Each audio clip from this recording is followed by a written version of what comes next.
Oh, yay. Here we are. Somebody's here waiting. That's somebody's bot, I'm sure. I wish I knew how to just block things like that.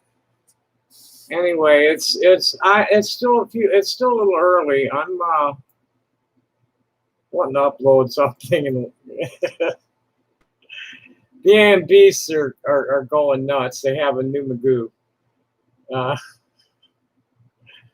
They're trying. The Kiwi farmers are trying real hard to keep the focus on me, but the AMBs are all over Dave because he's just totally stupid and talking long shit and isn't a very good writer. And he's rage typing for the last week. I want to upload.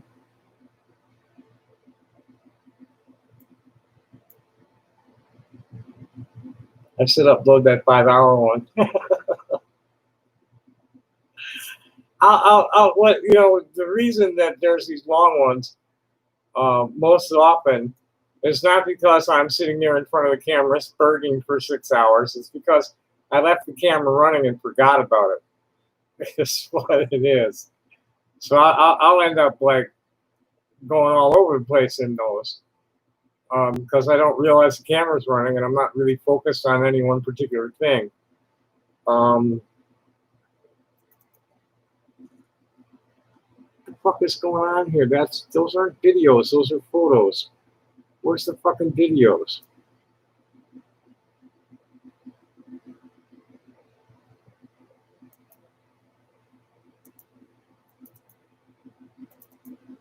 That's better.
Oh, I forgot I was streaming.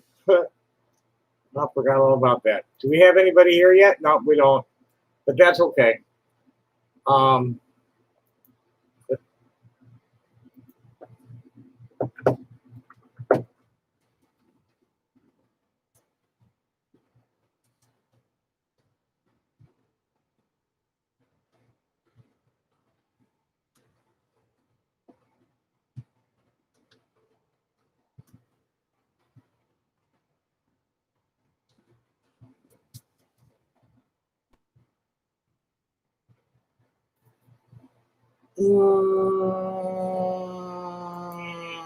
where is it? There it is. Oh, what's the...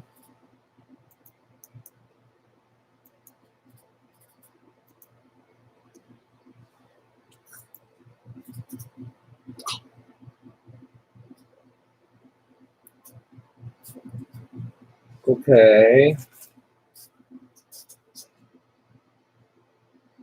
Let's get Alan on the phone.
Hey there. Hello. Okay. How's the sound on your end? Can you hear me? Okay, great. Can you turn your volume up any? Let's see.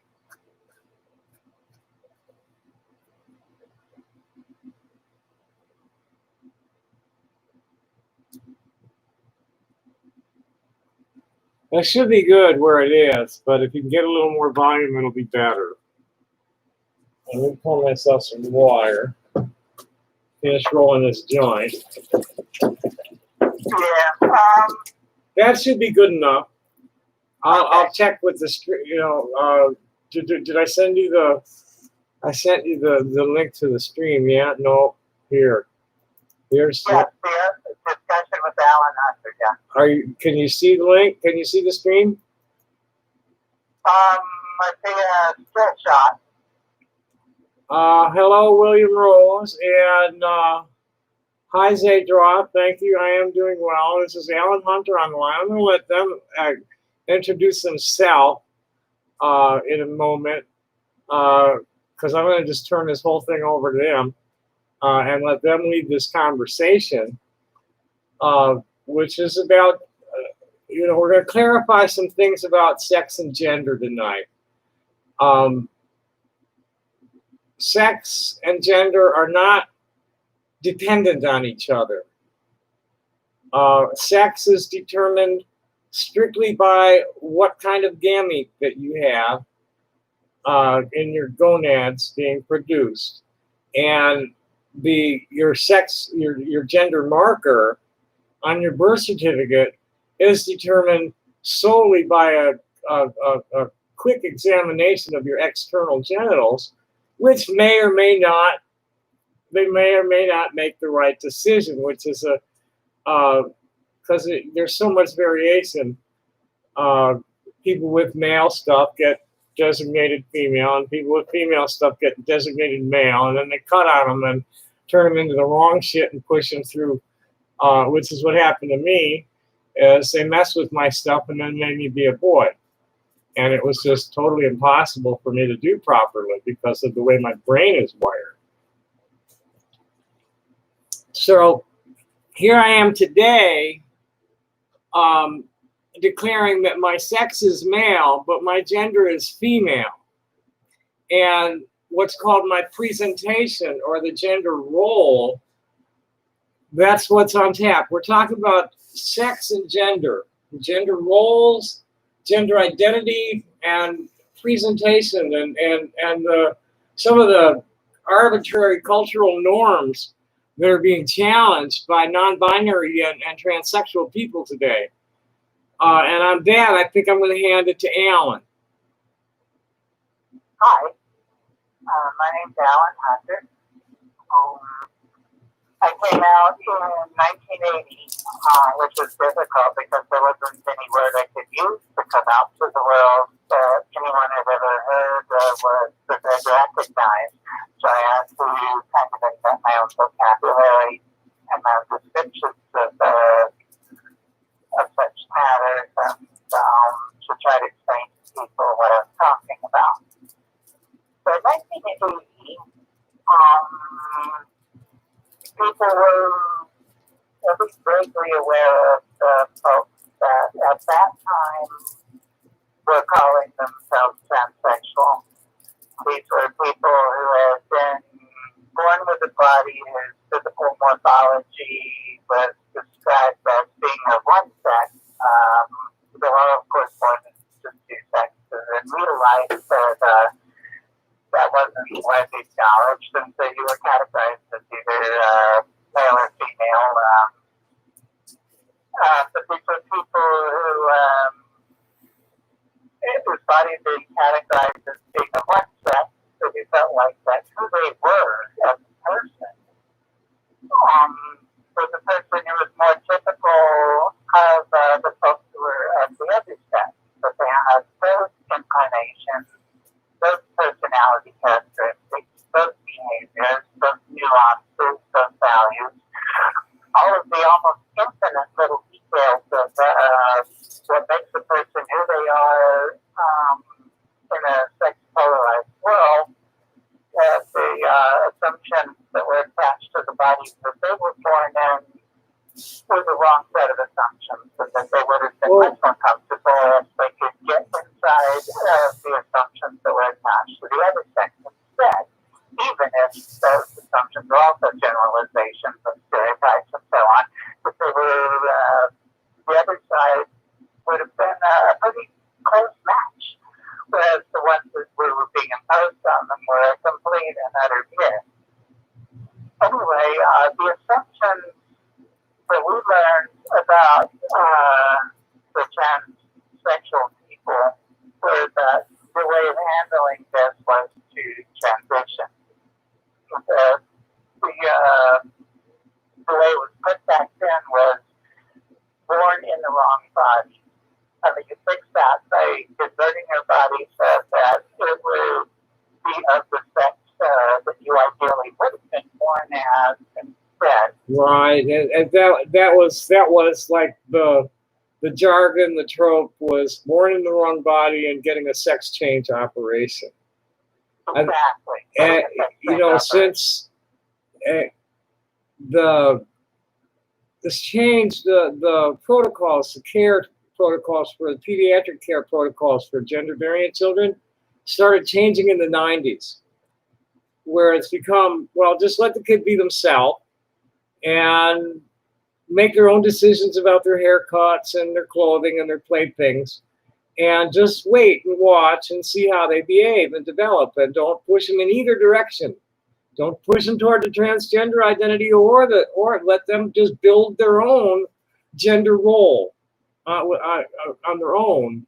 And what's come out of that is this broad spectrum of expression where everybody, we're all uniquely crafted, and everybody makes their own decisions. And when they're given the children their head like they have, they're going just anywhere. Just, it's just like, I talk to them, it's like, they get to labeling and stuff. It's like, look, all you got to really worry about is whether you can smile at the way you look in the mirror and feel comfortable with yourself as you move through the day. Everything else is arbitrary cultural constructs that you're laying on top of your emotions. but you're on top of your feelings for yourself.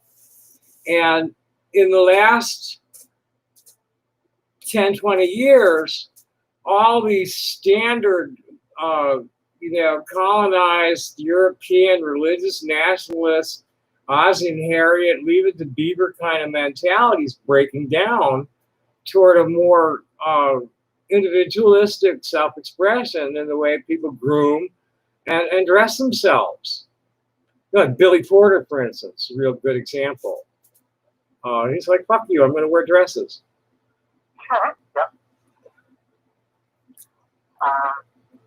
Another voice that was out there in the vicinity of 1980, aside from the experiences and writings of people identified as pansexual, a different group of people who also questioned what we'll call the gender imperative was the women's liberation movement. Who? The women's liberation movement, aka feminism. They said it is sexist to have a different set of expectations for a person who's male than you're going to have for a person who's female. Exactly. You shouldn't assume that we have different natures, different ways of being in the world, just based on our sex. Well, I'm not on your sex so much as your gender. Well, I don't know. That's where it comes in, because like reproductive behavior between men and women are distinctly dimorphic. And so, this whole trans men are men and trans women are women, it's well, like, look, I'm male, but I'm a woman. Okay, I'm not female and female. My sex is male and my gender is female. And that's just one of God's little jokes, as far as I'm concerned at this point in my life. I'm a woman who got stuck with a penis. Well, cool. As time went on, there were more and more people who read the stories and listened to the tales of these people who call themselves transsexual, but who, for various reasons, did not seek out a physical transition. Some of them didn't do so simply because they couldn't afford it. Some people couldn't do it because it was too medically invasive and for various physiological reasons, but it took them too much. And then there were also people who pointed out that the medical technology wasn't like your fairy godmother comes down with a magic wand and gives you the body you would have been born with if you had one the other sex. Instead, some people are doing the best that they can do, some sharp knives while you're put under anesthesia, and they kind of hope for the best in terms of the degree to which you still have good sensation and good functionality in the parts that you have when you wake up. And you're still going to have a certain height and a certain bone structure that does not change everything. And so some people just felt like, yeah, that's nice, but, something, my gender identity is valid, whether I do or do not seek to have a physical transition. And within the trans community, if you use the word transgender rather than transsexual, and they said if you identify as a woman, it should not be any business that you've got inside your underwear. You should be accepted for the gender with which you identify. Exactly. Gender is above the belly button. Sex is below the belly button. And this is obviously much more progressive than the notion that sort of this lockstep army of people feeling like in order to be valid they have to have operations and they have to take hormones. And the transgender community has become a much bigger camp, a much more inclusive group. It's a mess. It's a total mess. Yeah, but even this is not, although it's often viewed as the most cutting-edge, revolutionary way of looking at all of this, it's actually a pretty conservative strand that even to this day persists within the trans community.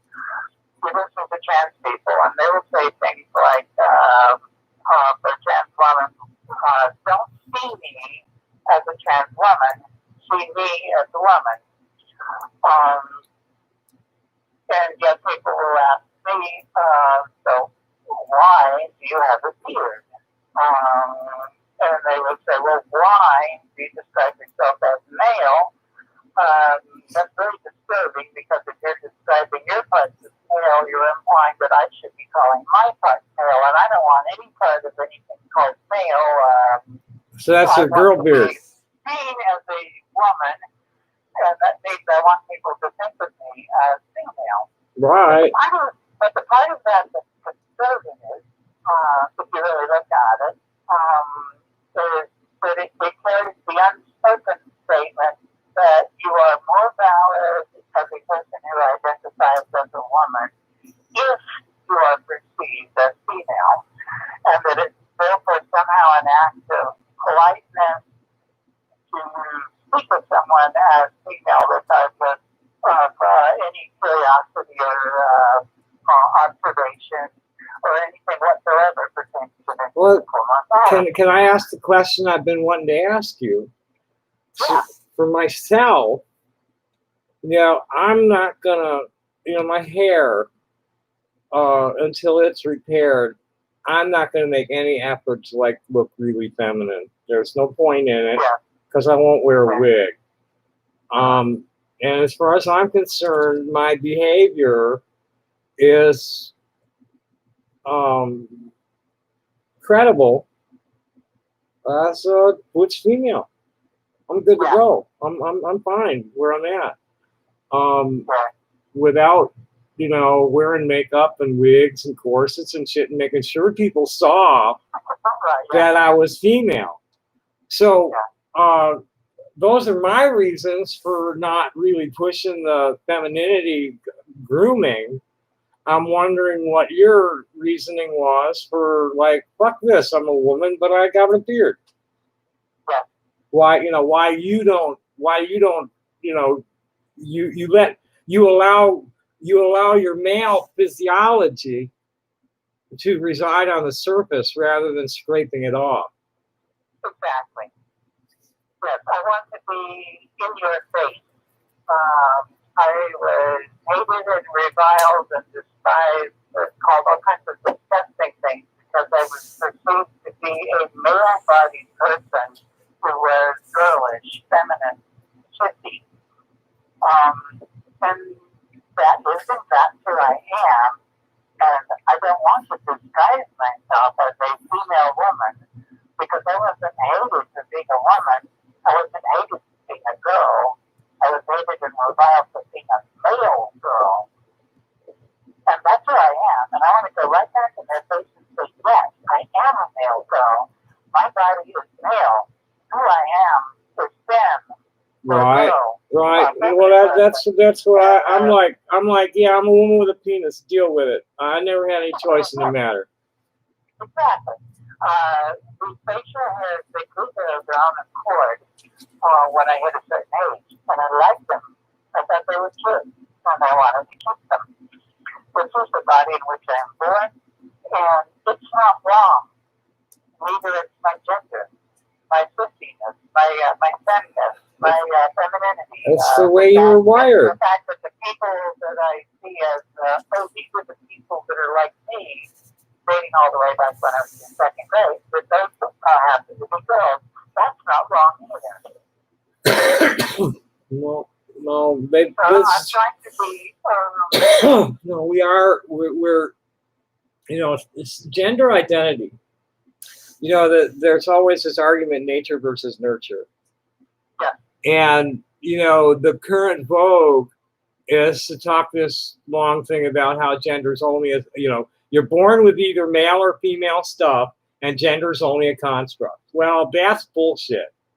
Now, I know that I had to consciously suppress innate feminine movement and posturing so that I wouldn't be busted as a girly guy.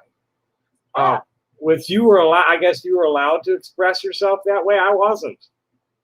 I wouldn't say allowed. I ran headlong into a whole lot of hostility. I was rejected first and foremost by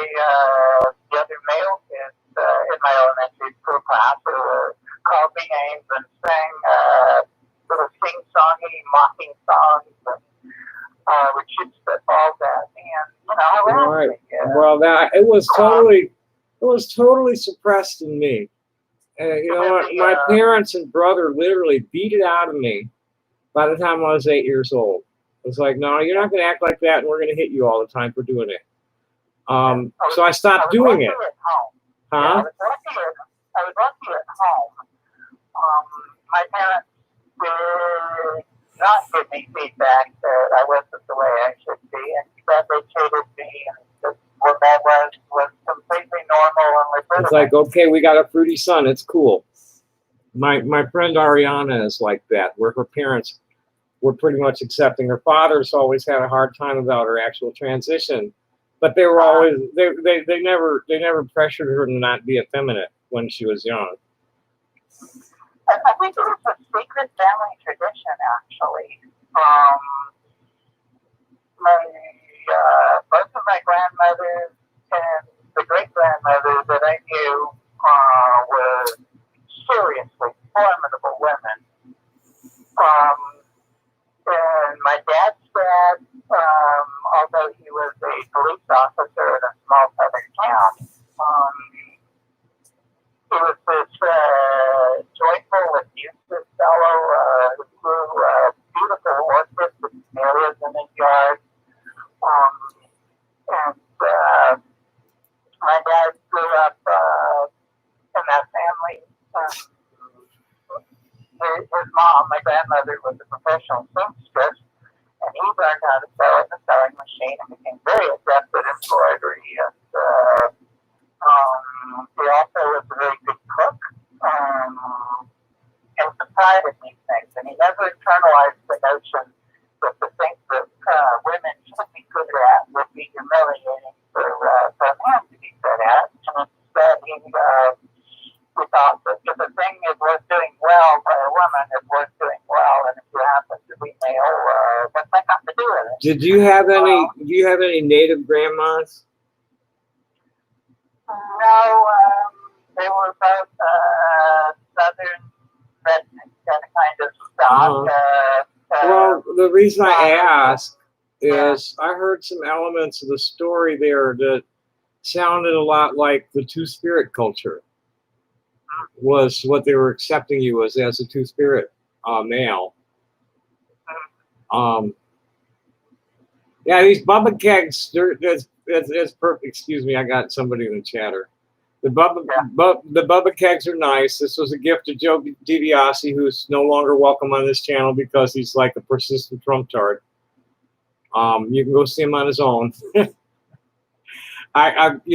people want to this is a big problem that I have is I'm not one of these troll tards that, gets into who can be the most insulting and me and my friends are old nerds. We're old hippies and queers and we're set in our ways and we're kind, gentle people but we get really, we get real snarky. And the reason I'm so popular with these trolls is I'm a two-spirit. And now Tommy's a sweetheart, but you start pushing Tom's buttons and Tom's going to jump up and start snarling, which is what these guys love because they get me all angry. It's all, boy, Rose and his butt, look at all that butt hurt. Oh, it's just ass mad. It's like, no, man.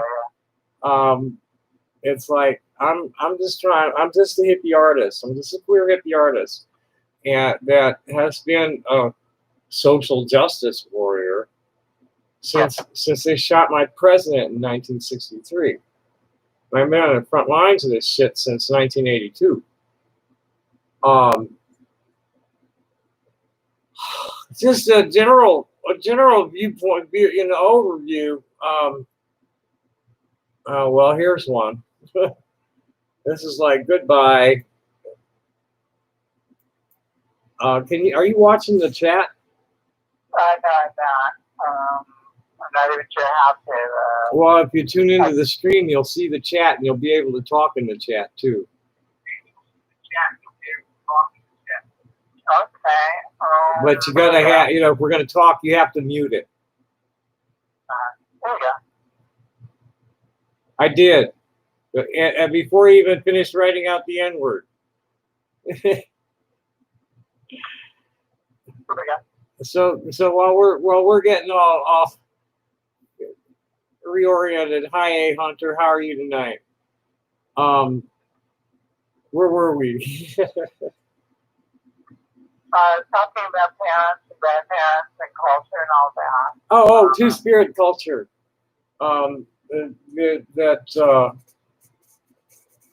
That it was okay for an effeminate male because there was a place for that person in the culture. We're the ones that are like extra babysitters and gardeners and shit. They're just in case, with armed, and I mean, we able-bodied warriors with the children and elderly. Yeah. Basically, is one of the main roles, and then we're also a lot of often healers. Heyoka, the clown shamans. We're looked at as if we're special because we have this two-spirit insight, that we have an understanding of the male and the female being. I thought I had,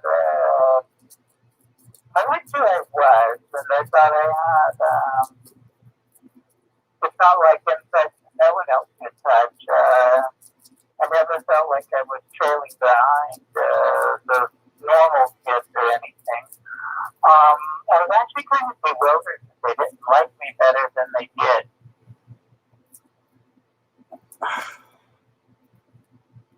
I didn't have that ostracism problem. As a matter of fact, to be honest, I was one of the people that was there bullying the girly guy on my block.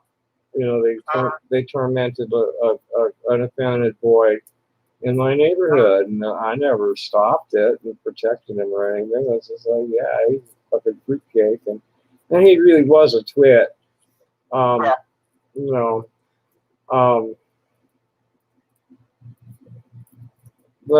the way my sister and I look at things, at people, whether they're nice or not, is the first thing that we look at with anybody. And from there, it's like, okay, is this person interesting or a derp? Do I feel comfortable around this person, or are they talking like they're real aggressive and confrontational?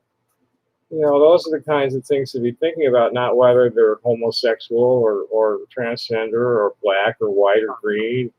It's like, how does this person act? How does this person make me feel next to them?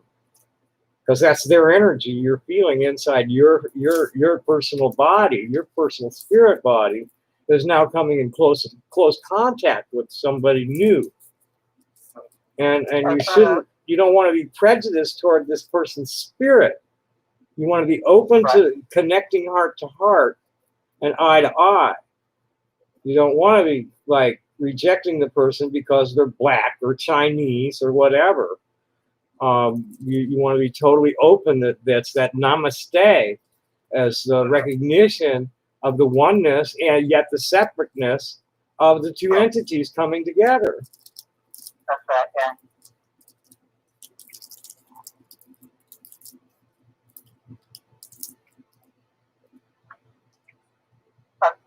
Sometimes I think back to when I first started thinking of myself as different from the other kids, specifically in a gender kind of a way. I decided I did not have that kind of sense of myself in first grade. I was just a kid among kids, It started to develop sometime around second and third grade. And it was like, I was a studious little kid, and I was well-mannered, and I liked pleasing the teacher. That was definitely a teacher's pet, And the girls were, like people say, the girls matured faster, and they just were. They were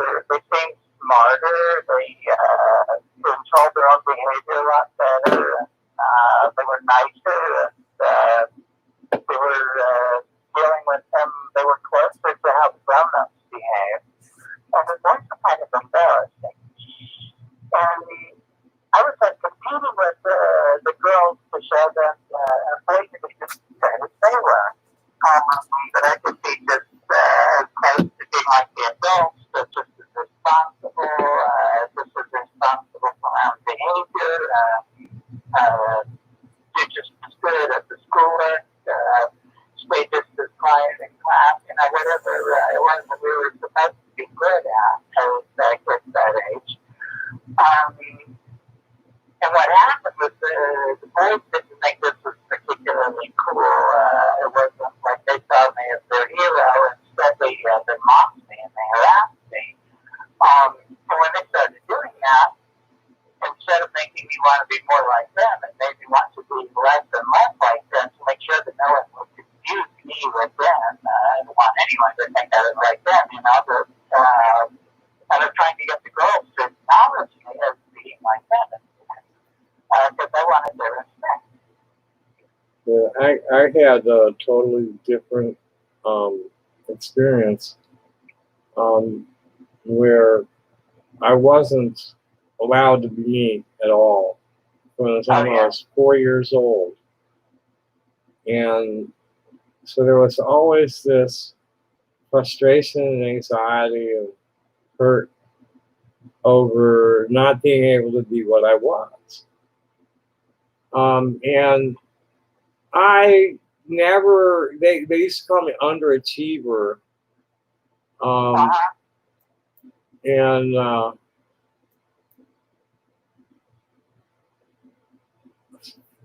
gotta watch out for trolls. I have nobody here tonight that there's hardly anybody. I'm surprised there's hardly anybody here. Can you just turn off the ability to chat until we're ready to take questions from people or something? Well, there's nobody here hardly. And I'll just leave it and keep an eye on the chatter.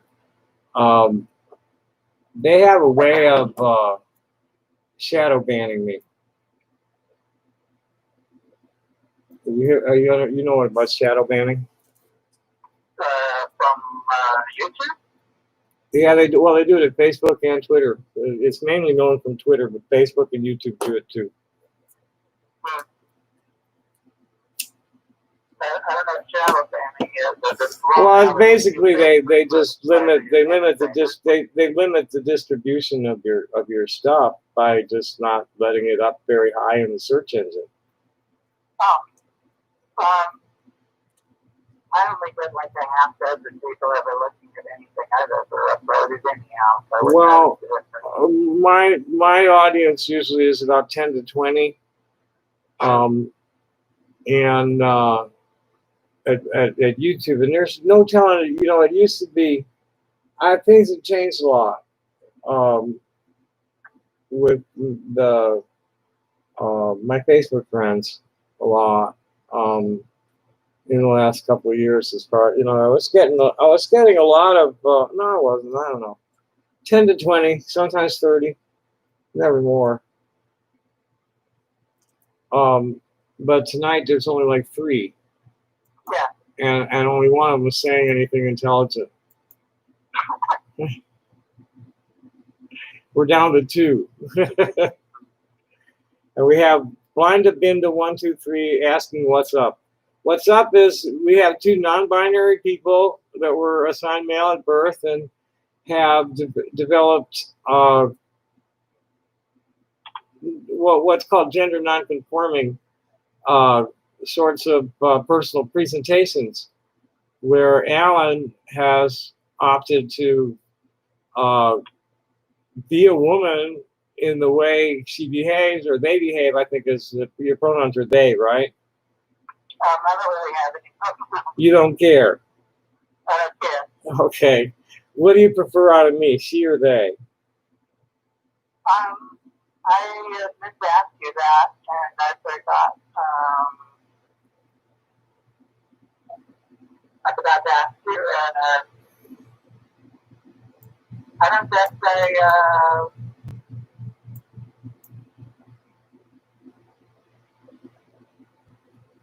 Well, my preference is she, and they if you can't handle it because you know I have a penis. Yeah. Is where my head's at. But with the rest of all I do is transgender people and the rhetoric that what's in your underwear is nobody's business is that we become so prudish about the body that it becomes completely inconceivable that one would ever walk on a nude beach so that people could say that, oh my God, your body has parts. And it's, like I said before, it's actually conservative because it leaves intact the notion that your body and your gender identity should correspond. It's just inverting the old assumption, which is that you need to change your personality to fit your body, and replacing that with the notion that you should shift your body, or at least its visual presentation, so that your body will evoke the gender identity that you want people to see you as. Mm-hmm. I want to change people's minds and make them aware that some of the male-born, male-bodied people happen to be men. And they just for that. I don't want to hide that fact. I want to be very blatant about it. Excuse me a minute. That's about the nature of it, man. There, or woman, whatever. Blinda Binda. Thanks for coming and thanks for speaking up. We'll take a short break here.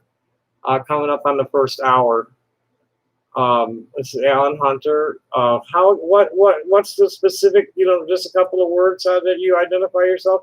I identify myself as a trans feminine intersex person that was assigned male at birth, and Alan identifies himself as a male girl or a male femme.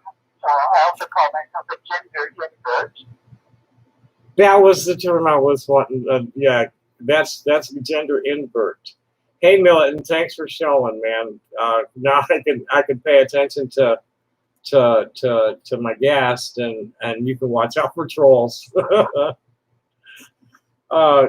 Gender invert. Yeah, that's mainly what we're talking about here tonight. Is trying to clarify the spectrum.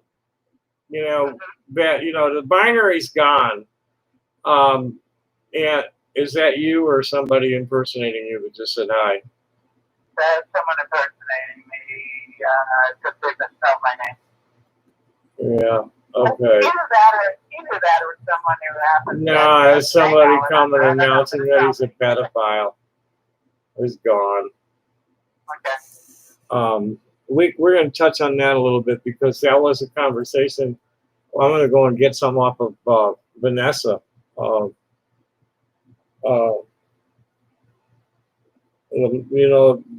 What's the Vanessa Lee Nicole, I think this is the whole name.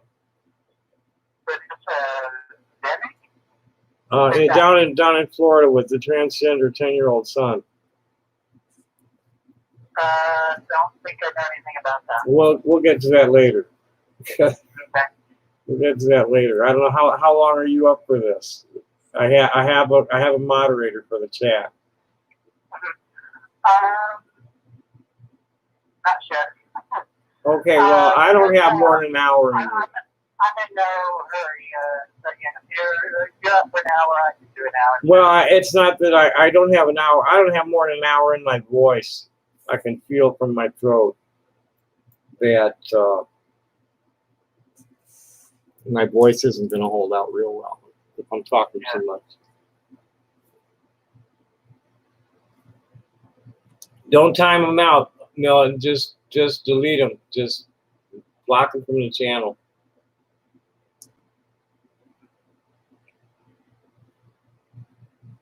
It's okay. Alan is not online. Alan is not in the chat. Alan's just on the phone. So if anybody shows up in the chat, just block them from the channel. No, that's what I was talking about before. It's like, look, me and my friends are academic people. We're artists and educators. We don't fuck around. You know, it's like we're mutually supportive of each other, and you know, it's all about, hey, what's in your heart, and how you behave. Um, is your handle at YouTube AHunter3? Yeah. That's been my handle since the current online days. And I just kind of stuck with it wherever. So, do you know somebody named Cassandra Lambs? Yeah, that's my partner. Oh, cool. Hi, Cassandra. Thanks for coming. So we have two moderators. Why don't I just give them some wrenches?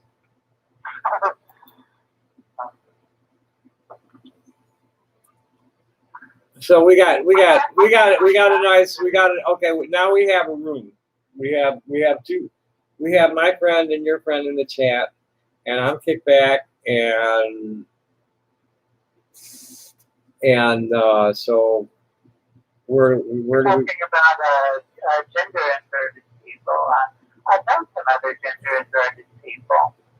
Among them has been the lesbians. They don't consider themselves to be male, but they definitely consider themselves to be masculine, rich, boyish people.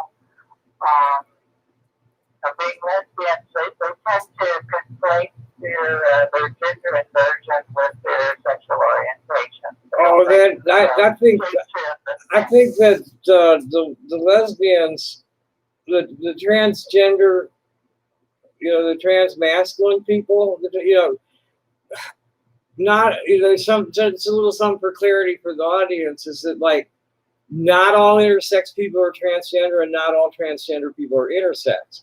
But the people who are both transgender and intersex, okay, they're going to sort themselves out however feels best to them. And oh, could be anything. You know, this is me. I'm Tommy. I'm basically just like a standard issue unisex. You know, my grooming and attire as hippie. I'm a hippie. Okay, the hippies with penises will wear skirts. Yeah, and hippies with vaginas wear jeans. You know, that's my presentation. It's pretty much gender neutral. It's called unisex when I was, you know, in the 70s. It was called unisex style, and that's me. I don't deny my male sex, and I don't deny the male aspect of my gender. I just, you know, plead with people, don't be pushing me there, please. Tom's no fun for me at all, which is why I hate the trolls so much, and they have so much fun with me. Is that I don't like getting angry. Getting angry is punishing myself for someone else's bad behavior, and I just don't like going there. I would be kind of like a troll fan if they will actually have a discussion. Well, I don't think so, but you know. Well, I'm gonna pull. I'll share this to their page and let them know that you've invited them to come and talk and mock. But they're just gonna come in here and call me a pedophile dog fucker, and they're gonna call you I forget what they're going after you about being. Oh, you're AHunter3. Okay, so you're in the chat. Gotcha. Okay, cool. Yeah, I don't know what this other guy fucking around was doing. So I don't know what they're gonna do with you, once they show up. But I'll let them know that you're ready to take their shit, and you have your partner here for backup, and I've got somebody's been in my audience for quite some time, a couple of years at least, too, and it's actually early. But it's a weeknight. You know, like a Friday or Saturday night at this hour, people are just starting to get interested and getting crazy. You mean there's still people that know what day of the week it is? Huh? There's still people that know what day of the week it is? Well, that's changed so much in the last few months with all the lockdown, for sure. Today's another 2020 day. I'm not sure which one. Yeah.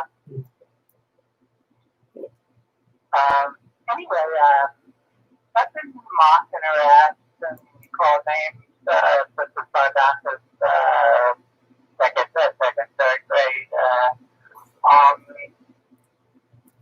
And I was used because there's something about me that they couldn't handle, but it was freaking them out. And there wasn't something wrong that I was doing, and I certainly knew that I didn't deserve that. But they keep it from making me angry. I would get very indignant. Well, I was explosive, so I wasn't allowed to be effeminate. So I was part of just the boys. But I, start yelling, and I'm the first one to hit. And it was like, and through high school, I was the one that either threw the first punch or the last one in a gang fight. And for me, around third grade, one of the ways in which the girls would act like those so superior to the boys was that the boys were always getting into fights and getting into trouble with the teachers because of it. And it was something that the girls kind of held themselves up above, that we don't do that kind of thing. And so I decided one day, I'm not going to do that kind of thing either.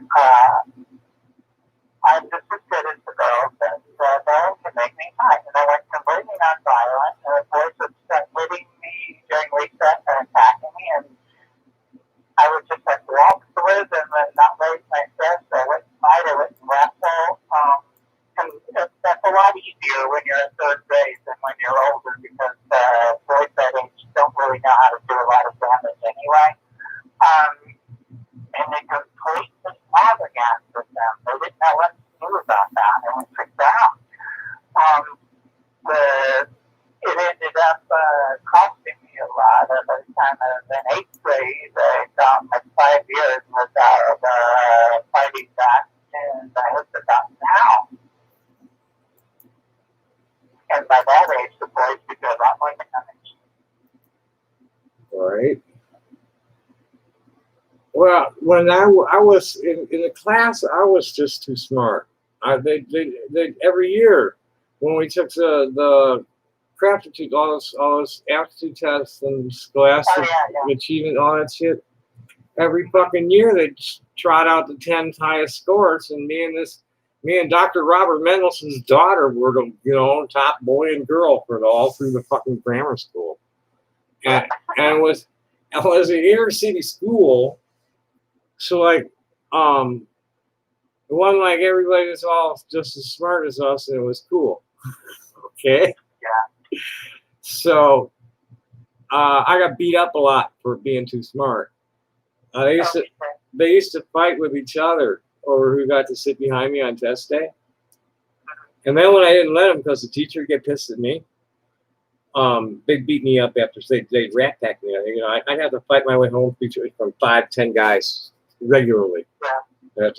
Just to get home. Now, right around my house, though, was different because that was like, neighborhood gang. We were the kids in the hood. And we didn't really have, on my block, there weren't really any alpha characters that stood out.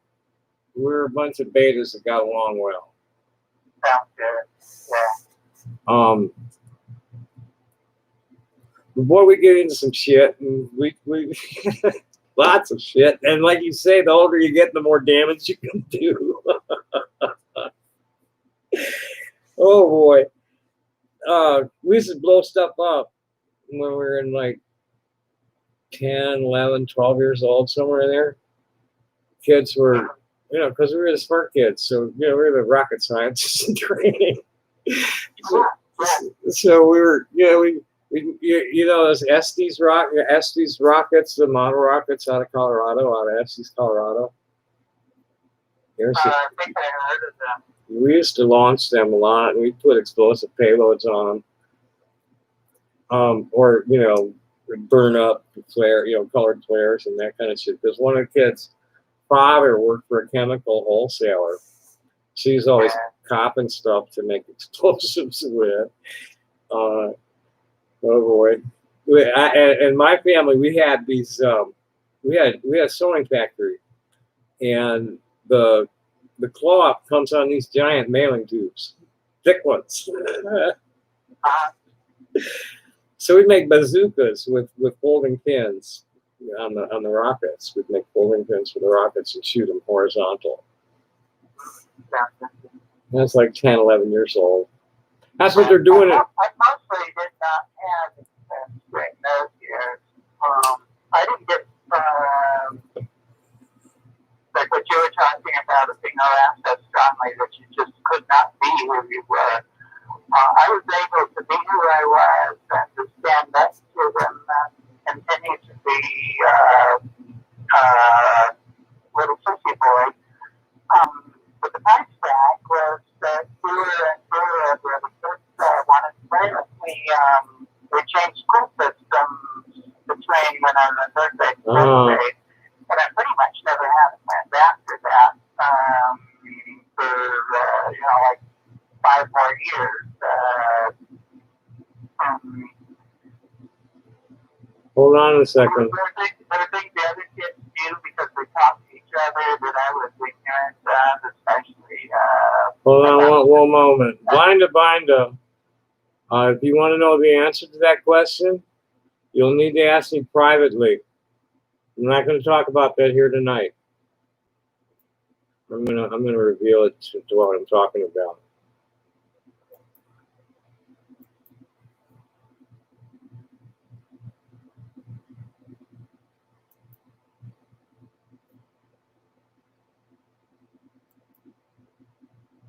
Can you see that now? What Blind to Binda asked?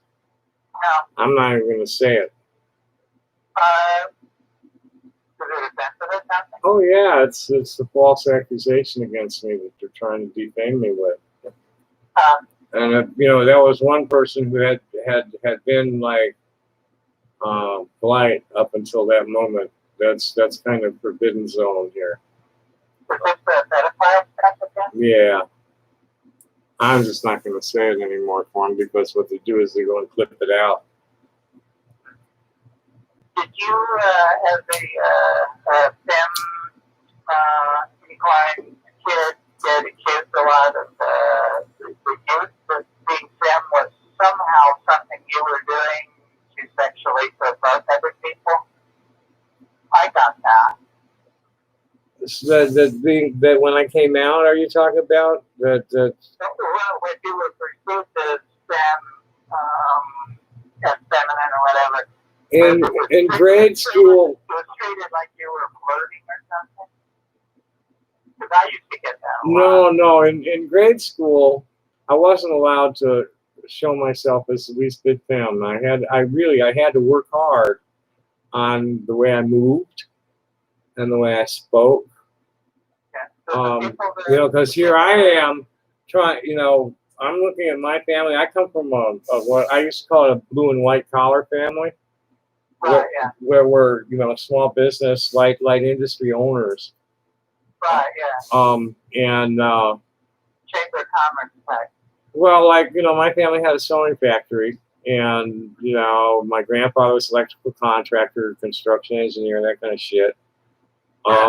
And we had a lot of those kind of people in the family, and the women were all very dignified and beautiful women who always smelled good and had their hair and faces painted right, and the men adored and the men were assholes. So, and that's me at 4 going, up until they told me it was I know the date now because it was like up until they told me that we were going to the barber shop to get my first buzz cut. I thought I was a girl. I didn't know I didn't know that I wasn't supposed to be a girl because of my penis. And then when they start getting down on me about it, it's like, well, what the fuck does my penis, the thing I pee out of have to do with any of that? And by the time I was 8, and it didn't come from my parents either. I don't think. The parents. All I really remember out of my parents is no, girls don't have penises and boys only cry when they're bleeding. If you need anything to cry about, we'd be glad to beat the crap out of you. My brother and his friends used to just, give me a daily punch. They'd be hanging out. Tommy's here. Let's punch him. But I wasn't allowed to express that. And I had a very quick laugh, very explosive, and the older I got, the more dangerous it got. Because the bigger you get, the harder you can, the more damage you can do. And by the time I was 15, my father was getting hurt in self-defense, so my aunt had to take me in. And what had happened is in grade school, like I said, I was only getting bullied for being too smart. Nobody really caught on that I was effeminate until high school, and I couldn't hide it in gym locker room. And so I that was when I started getting shit, and I had to yeah, I've always had more.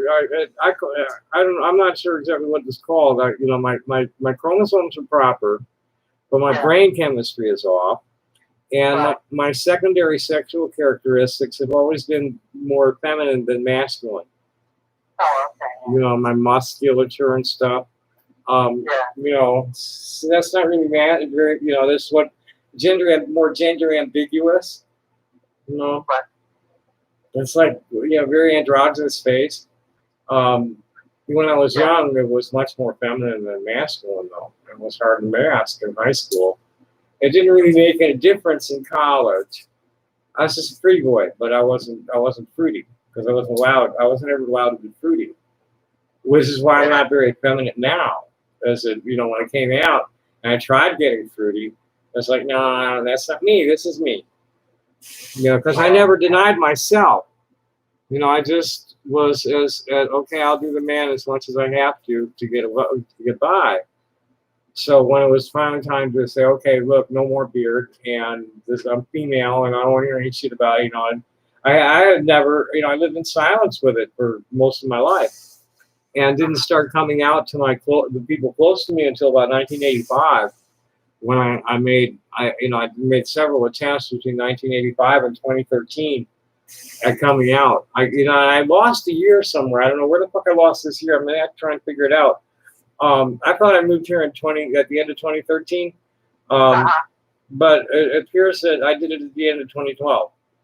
When I'm looking at my photo record, so I go, okay, what the fuck happened? There's a year missing in there somewhere. And it was April Fool's Day on, I thought, 2014. And then 2015, toward the end of April, I started HRT.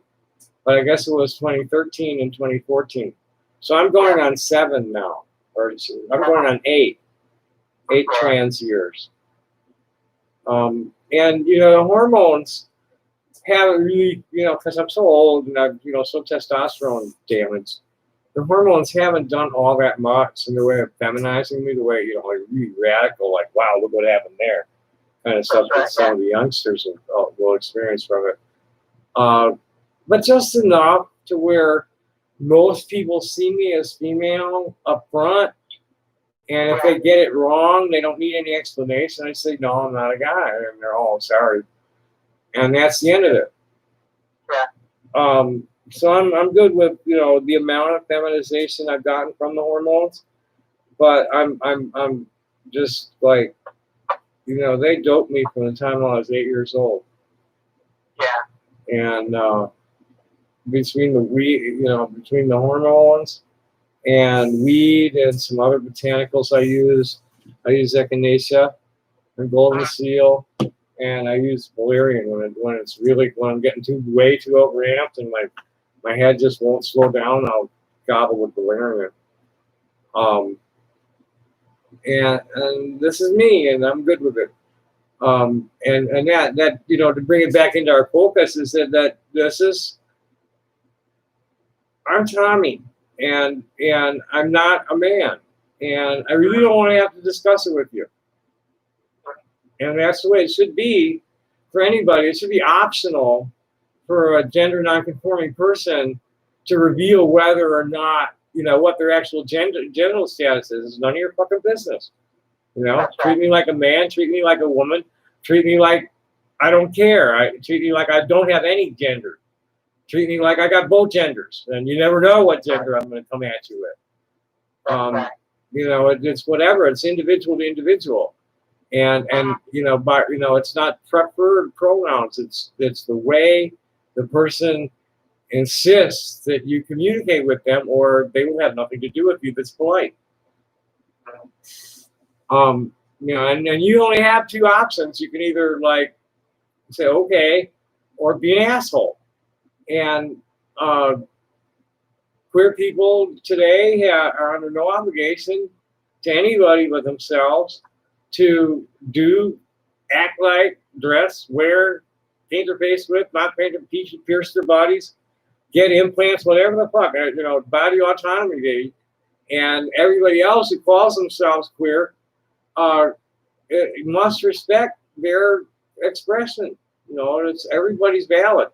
Nobody's transition invalidates anybody else's, and nobody's lack of a transition invalidates anybody else's expression. Everybody's what they say they are, and really, the only people that have any desire to discuss this shit are the same kind of queer as you. I'm not entirely true. I have found some heterosexual, very normative people that are quite curious. True.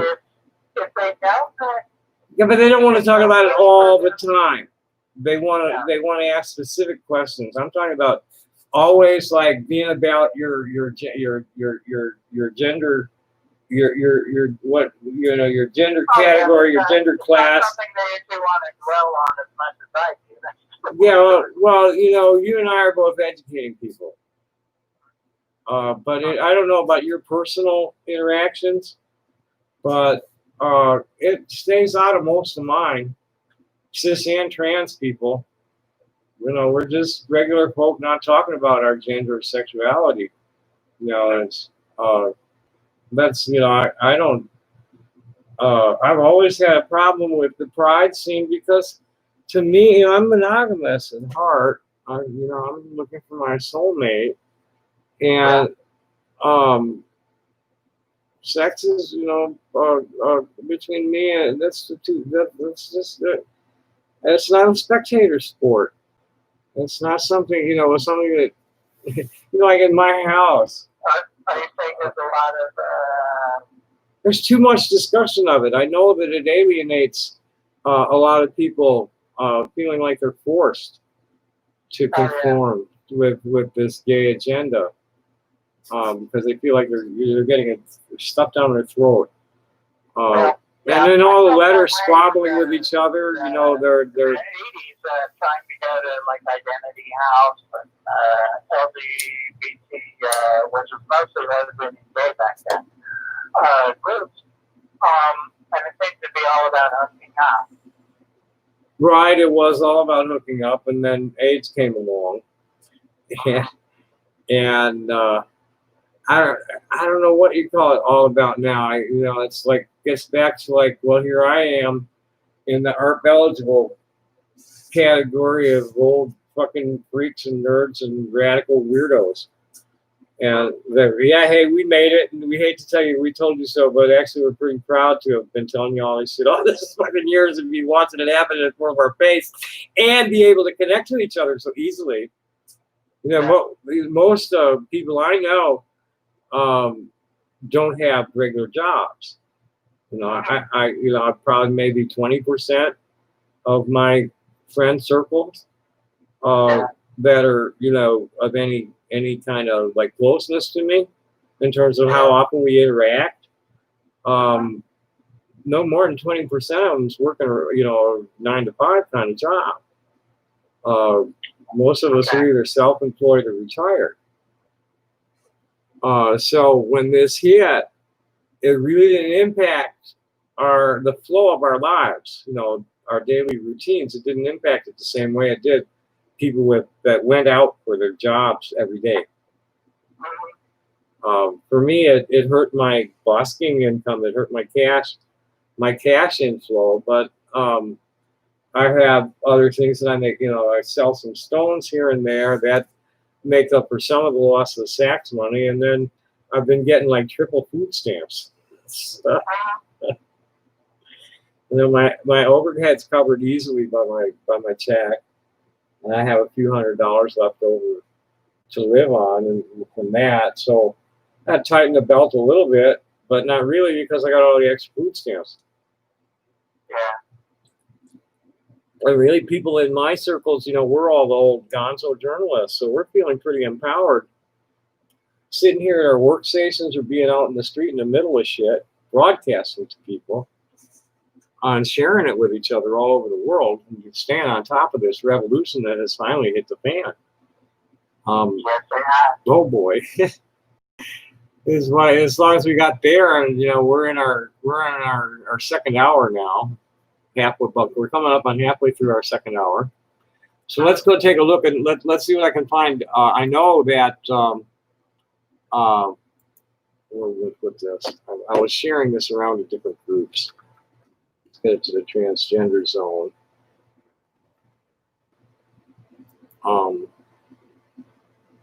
Let me see if I can't find Johnny Danger's stream. This is about the time when shit starts to fly in Portland.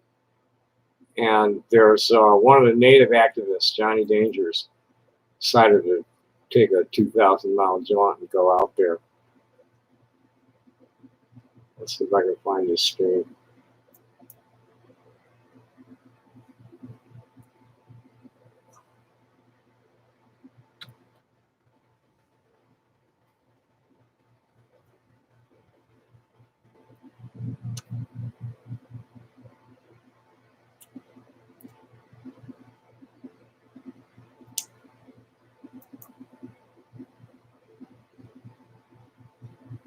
Was live. He's not streaming right now. He's streaming the march. Oh, he's in the encampment. But everything's peaceful. I don't see any police presence. I see what's going on down there though. But that's the federal courthouse. There's Plaza Park. It's downtown Portland. And that's all the way downtown Portland. And there's a lot of people use the area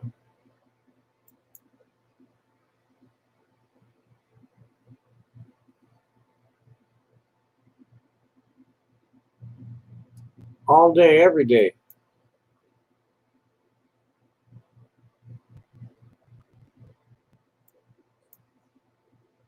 Yeah, nothing happened. I was just quickly scanning through it to see if.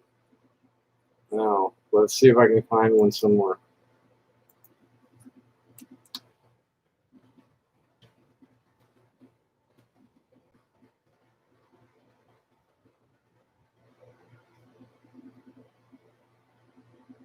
Right now.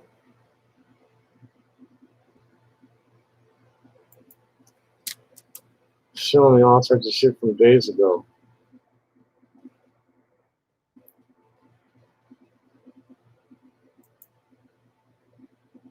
Wow. Let's see.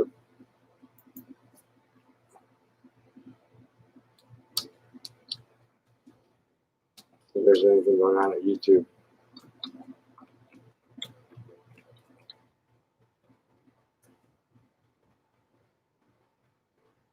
Six hours ago, 2 days ago, fuck you. Okay, here's a live one.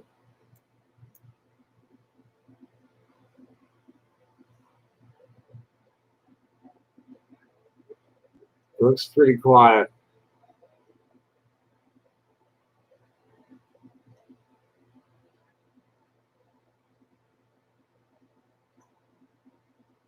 Yeah, not much orderly crowd. Nobody's causing any shit. cops aren't all up all everywhere. Now, at some point, every night, see what's happening, as far as I can tell from what I've seen, the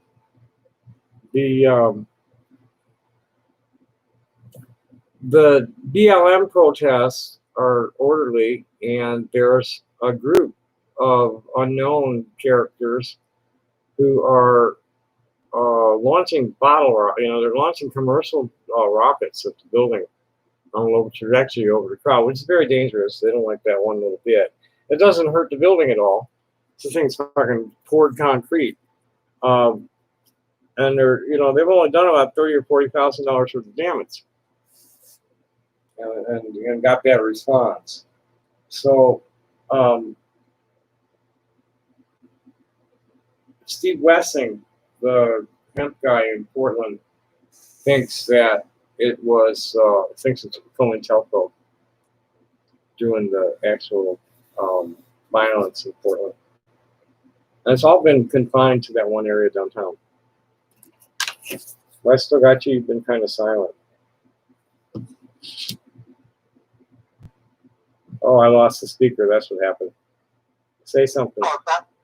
Yeah. I lost the speaker to you. I couldn't hear you. Okay. Can you hear me now? Yeah, I turned off the speaker for somehow. I don't know. Okay. So it's quiet right now in Portland. Yeah. And there's a lot of people out there. I'll stick the link to that in the chatter. And this is RT Rupley.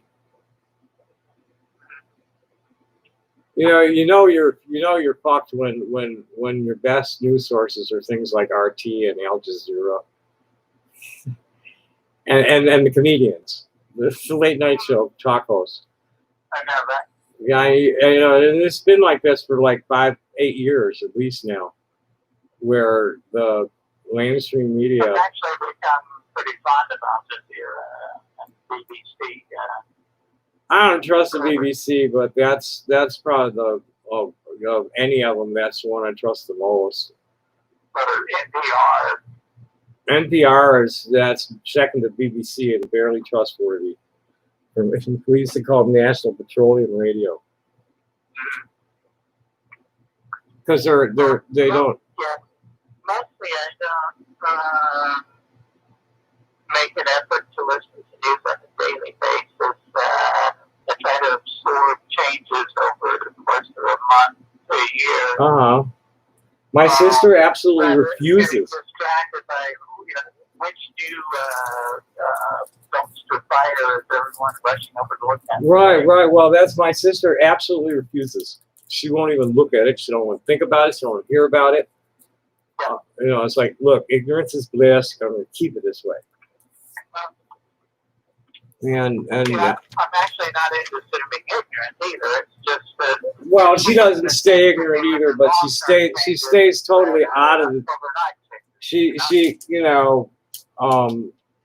realizes that it's counterproductive. It's self-destructive to get too emotionally invested in anything that's completely beyond your control. And the older you get,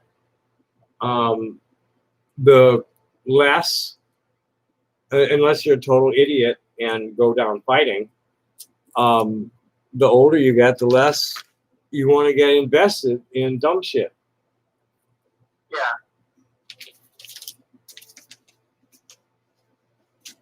You want to save those like crazy moments for something worthwhile. You don't want to be getting crazy over stuff that is not going to benefit you for getting crazy. Yeah, the things that you're going to continue to care about for at least a decade. Right. Not for the rest of your life. Right. I think there's a 20-minute test or something about anger. I forget what it was. I don't pay any attention to that. I'm comfortable in my controls.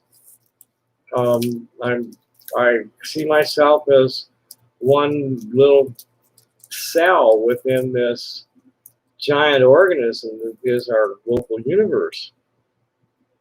And I'm plugged directly, my feet are plugged into the earth, and my head is plugged into the sun, and I'm always on. Yeah, that's me, and I'm comfortable with that. You know, the goddess energy gives me a clear yes or no answer before I ask the question, and the father energy makes sure that I listen. And, you know, I don't hear any fucking voices. I have instincts that are fucking tuned. That's how I operate. You know, we're all the same matter, and we're all the same energy, and the matter all comes from the earth, and the energy all comes from the sun, and we're photosynthetic creatures. We really don't need anything much more than sunshine and water to live, a few minerals. We're not that much different than plants. We don't need to be eating flesh. Worms will do. No, it is, you know, it's silly, and you know, even male and female. Once you get way out there into that Godhead within yourself, the whole gender thing falls apart, because we all have the yin and the yang aspects of our being. And then it comes all back down to, well, how do I want to, you know, what do I want to look like in the mirror? What's going to make me happy to look at in the mirror?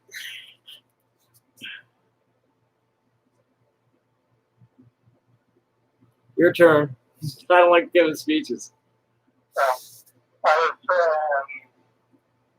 talking with online with one of my intersex activist friends, and we got to talking about the way that intersex is always portrayed as being in between the male and female, the two poles. And like that's the privileging male and female and being intersex as a variation from it instead of seeing it in its own right. My different intersex conditions for each given there's so many different intersex that, you know, it comes back to an individual thing. There's like 38, I think, distinct intersex body variations. I know a lot. Yeah, there's some of these, and and they're all different. You know, for my own and my own self-identity, I see myself, you know, people say, well, are you a guy or a girl? That's, well, kind of both and neither. I'm a, you know, I'm a two-spirit. I'm a blend of both. My body is totally gender ambiguous. It pretty much depends on the angle you see me from, which you're going to clock me as. And that's me, and I'm good with that. And I really don't have to, and I kind of avoid it, and a lot of other intersex people do it too, is bringing it up at all. And this is the transgender and intersex reality. That's where I'm coming from. I'm that particular kind of queer. You know, because there's, like I said before, there's some people who are just intersex.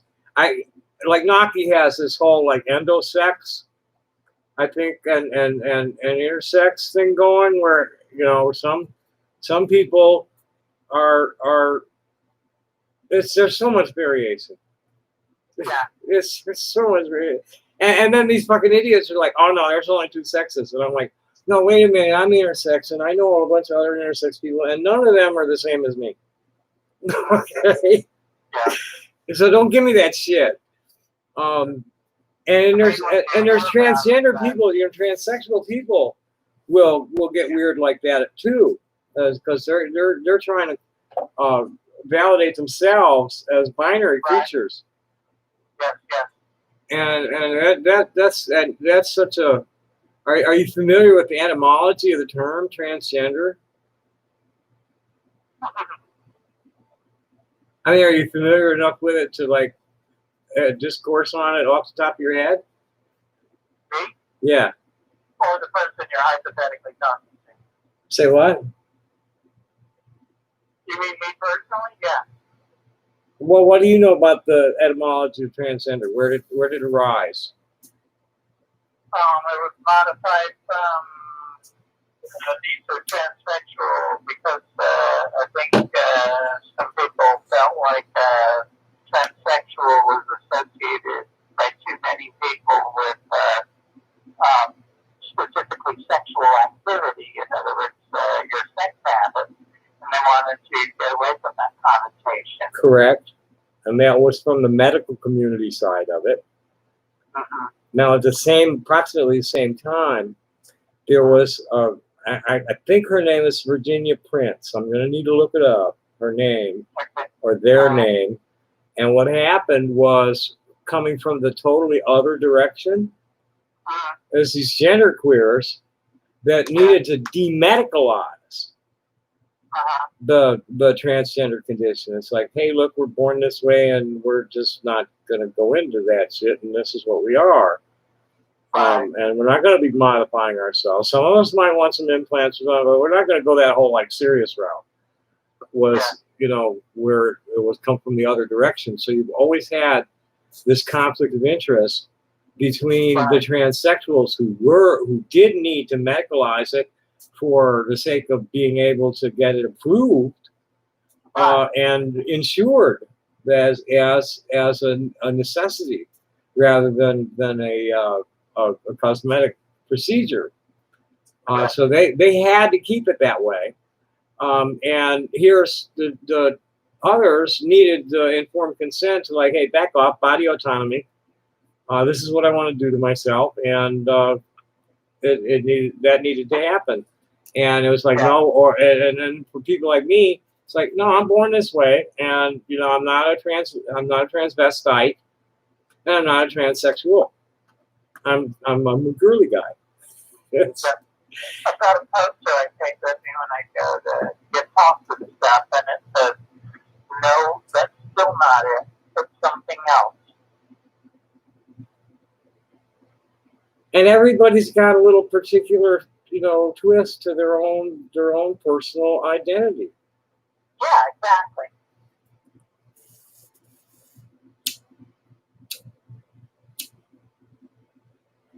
Celebrate diversity is part of the rap. That, you know what, one thing I've seen change. How long have you followed the literature?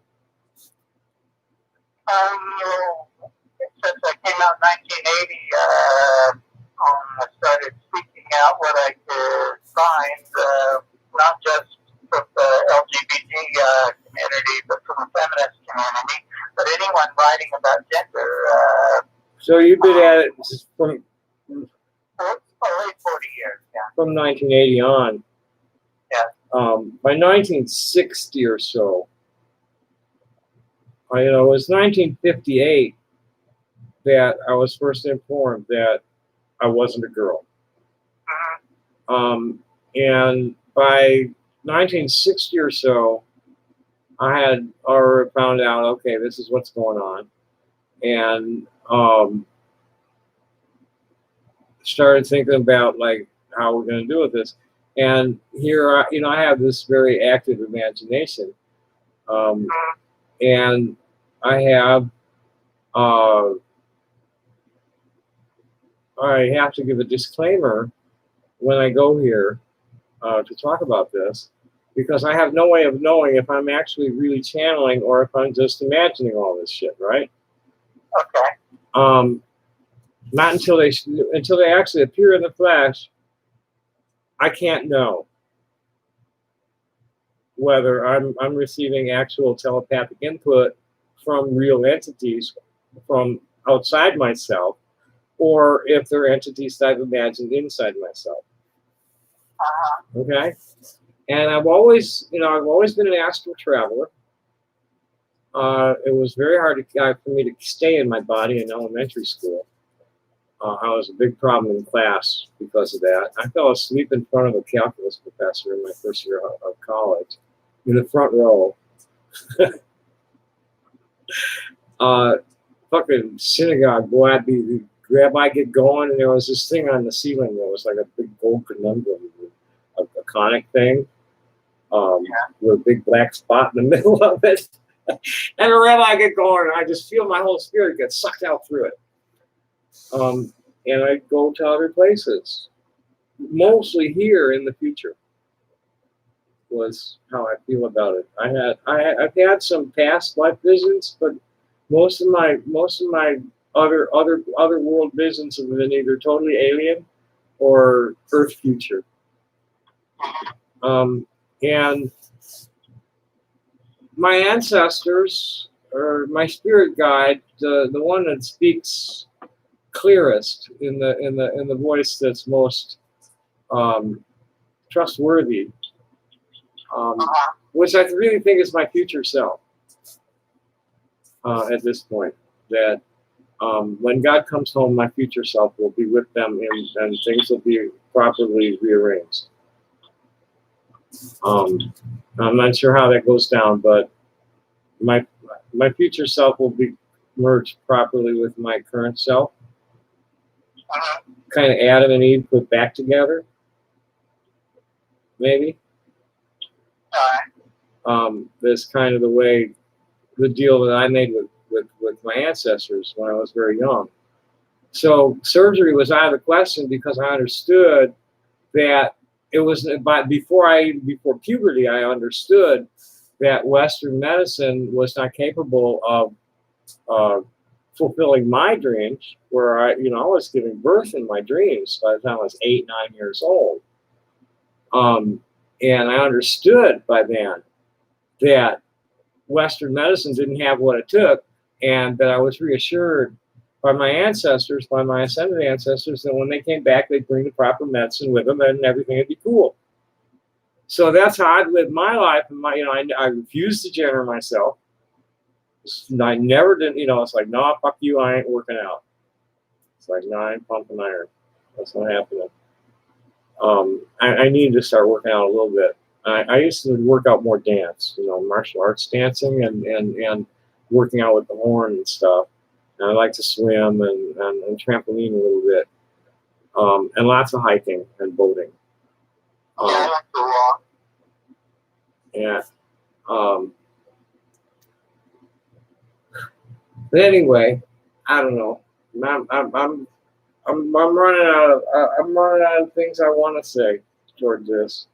I need more inspiration out of you and the listeners. And they're not saying anything. And there's only a few, which is probably just you and your friends. Do we have any audience questions or things? Well, I never got around to. I never got around to posting this. Let me post this to the idiots.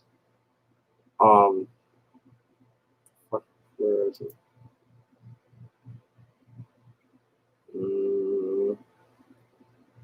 Where is it? Where's the title? There it is.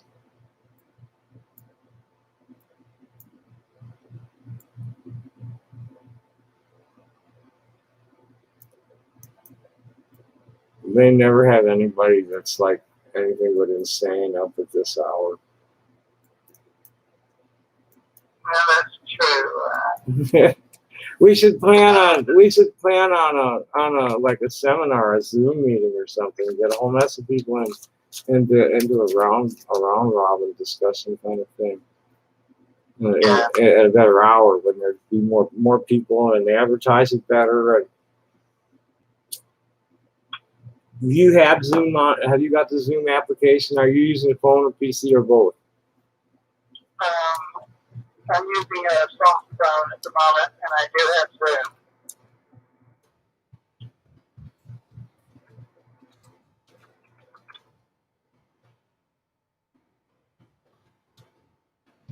But I know that some of them they got a bot that grabs it automatically as soon as I go live. So I know the bot at least is streaming it onto this site. I'm sorry, what? They have this site, another message board, which is the base of the professional cyber terrorists that are up my ass. Oh, Lulu's around. Oh, Lulu is on the set.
Let's see what else is going on here.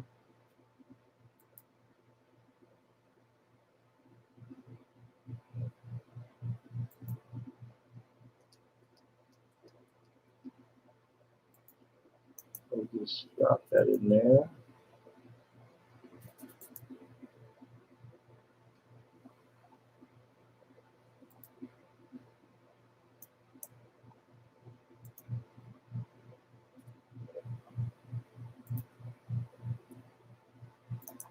This works in both forums. They might not be paying any attention to my forum. I have they made one forum that's mine. And I have some moderator privileges in there where I can delete their shit.